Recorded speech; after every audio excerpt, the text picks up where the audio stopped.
નમસ્કાર સાથીઓ, હું આપનો રમેશ મેર।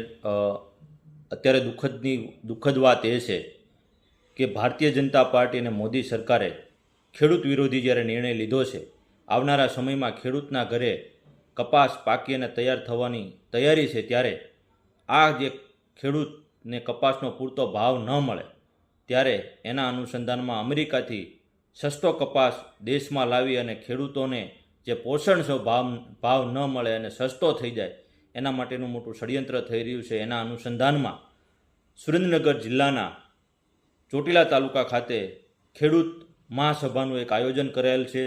આ સભામાં ખેડૂતના સાથી અને ખેડૂત માટે હરહંમેશ ચિંતા કરતા એવા આમ આદમી પાર્ટીના સંયોજક અરવિંદ કેજરીવાલ પધારી રહ્યા છે, ત્યારે ગુજરાતભરના ખેડૂતોને આ મહાપંચાયતમાં પધારવા હું રમેશ મેર સર્વેને હાર્દિક આમંત્રણ આપું છું। જય જવાન, જય કિસાન।